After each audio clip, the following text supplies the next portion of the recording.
Former PlayStation executive Shawn Layden has reignited the exclusives debate with a blunt statement. If Mario starts showing up on PlayStation, that's the apocalypse. Speaking on Game Rant's Character Select, Layden argued that console exclusives are not only still relevant but essential to what makes a platform distinct. According to him, first-party exclusives help define a console's identity, showcase its hardware at full potential, and create cultural icons that players associate with a specific ecosystem. The comments arrive at an interesting time. While PlayStation has leaned into PC releases for many of its titles, those games remain console exclusive within the traditional hardware space. At the same time, the industry has seen barriers soften elsewhere, with Xbox releasing previously exclusive franchises on rival platforms as part of a broader Play Anywhere strategy. That strategy was publicly reinforced earlier this year when Xbox President Sarah Bond described exclusives as antiquated. I have no idea what that word even meant before actually searching for it, but arguing that modern success comes from reaching players wherever they choose to freaking play. With iconic characters like Mario symbolizing the old guard of platform loyalty, the industry now finds itself split between exclusivity as identity and accessibility as growth. When Shawn talks about exclusives, he isn't defending them as some outdated console war relic. He's talking about what gives a platform meaning beyond the raw hardware specs. Consoles don't survive on teraflops alone, they survive on identity, guys. For years, PlayStation wasn't just a box under your TV. It stood on a very specific type of experience. Big, cinematic, narrative-driven games that felt crafted to live there. That consistency created trust. Players knew what kind of games they were buying into, and that clarity made the platform feel cohesive rather than scattered. That identity also feeds directly into quality. When a studio is building a game knowing exactly where it will live, there's a confidence that comes with it. Design choices don't have to be filtered through a dozen what-if scenarios for other platforms. Developers can focus on making something feel right, not just functional anywhere. That singular focus often shows up in polish, pacing, and overall feel, the kind of details that are hard to quantify but easy to notice when they're missing. Layden's point isn't that multi-platform development can't produce great games, but that exclusivity removes friction and allows teams to push harder without compromise. Then there is the cultural side of it. Layden's now famous Mario on PlayStation line isn't really about panic or the apocalypse or whatever he said. It's about meaning.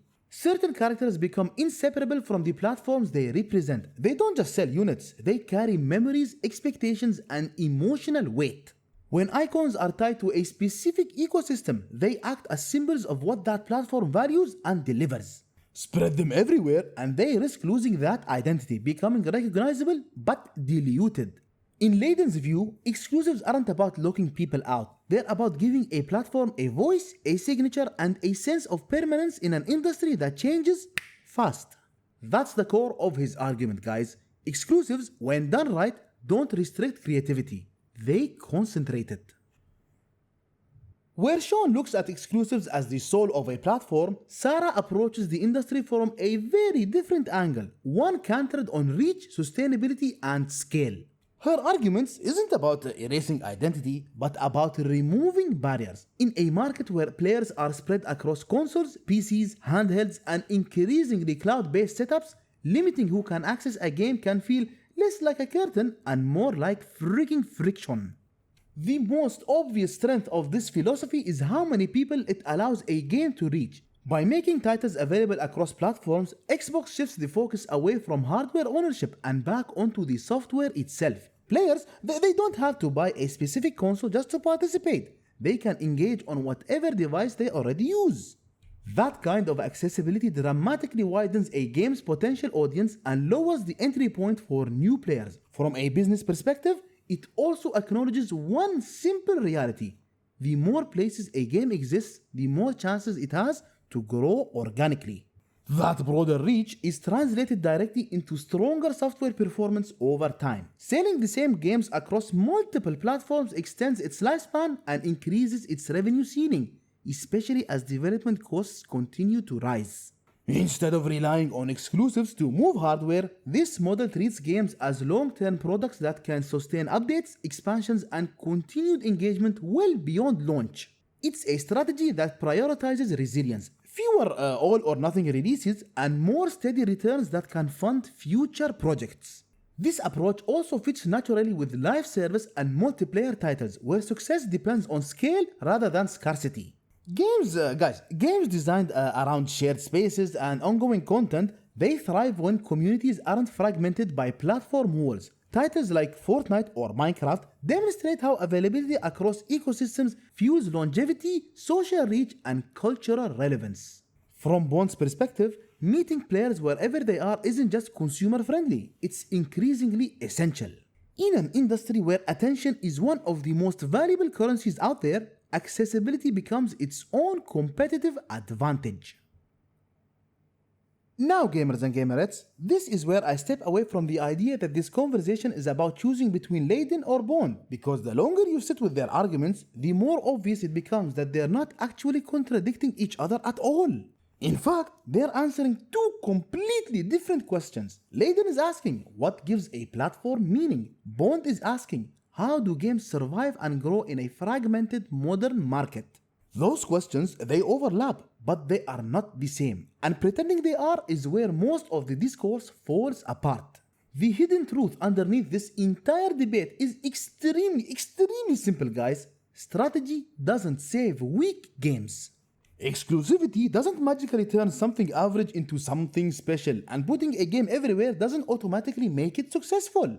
We talk about these distribution models as if they are the deciding factor, but they are not. They're multipliers. A great game benefits from exclusivity because it sharpens its identity. A great game benefits from being everywhere because it expands its reach. A bad or forgettable game, on the other hand, will fail regardless of whether it's locked to one box or available on 5. No amount of platform philosophy fixes that. This is why the exclusives debate often feels louder than it is meaningful. It gives people something tangible to argue about: access, fairness, loyalty, without forcing them to confront the harder question of output.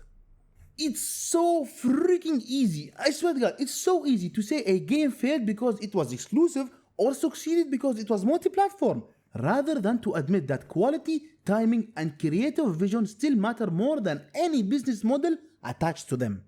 Strategy can support good games, it cannot replace them. What also gets lost in the shouting is that the industry has already made its choice, just not in the dramatic all or nothing way people online like to frame it. We're living in a hybrid reality, whether companies say it out loud or not. Timed exclusives are now routine. Console first releases followed by PC launches are now normalized. Certain franchises quietly go multi-platform while others remain locked down. Even companies with strong platform identities are softening the edges, while those preaching accessibility still lean on exclusives when it suits them. This isn't indecision, guys, it's adaptation. Rising development costs, longer production cycles, and shifting player habits have made absolutist positions increasingly impractical. And in the middle of all of this are the players, who are often talked about but rarely examined honestly. Most gamers don't wake up thinking about platform strategy. They care about whether a game is good, whether it runs well, and whether accessing it feels reasonable. They don't want to feel punished for the hardware they already own, and they don't want great experiences locked behind unnecessary barriers. At the same time though, players aren't just passive victims of corporate decisions. We the players, reinforce the system every time we buy a console for one single game, every time we celebrate exclusives as system sellers, and every time we reward accessibility only when it aligns with our preferences. The industry responds to behavior, not ideals. That's why framing this as exclusives are bad or exclusives are necessary misses the point. Exclusives are not, guys, they're not inherently virtuous or harmful. They're a tool. When used to showcase hardware innovation, fund risky creative projects, or give a platform a clear voice, they can be valuable. But when used purely as a gatekeeping mechanism or as a substitute for compelling ideas, they become harder to justify. Accessibility works the same way. Putting games everywhere can be empowering and consumer-friendly, but without strong identity and standout experiences, it risks turning releases into disposable content rather than cultural moments. So the future isn't a clean break in either direction. It's not a world with no exclusives, and it's not where everything is locked down forever. It's a future where exclusivity becomes something that has to be earned, not assumed. And how is it earned, you ask? It's earned through quality, trust, and intent. It's earned by games that genuinely benefit from being tightly integrated with a platform and questioned when it exists solely to manufacture scarcity. That's a much harder conversation to have because it doesn't offer simple villains or easy slogans. In the end, the question isn't whether access should ever be limited, guys. It's who earns the right to limit it and who doesn't. And that answer won't come from philosophy alone. It will come from the games themselves. Anyways, guys, that's my take, but I'm interested in yours. Where do you guys stand on exclusives now? Are they still a necessary part of the industry, or are we slowly outgrowing them? Drop your thoughts down below. And I promise you to stay exclusive to YouTube only with my beautiful 183 subs. And guys, thank you once again for watching the video. If you enjoyed it, please consider leaving a like and subscribing for more content in the future. Take care and I'll see you in the next one.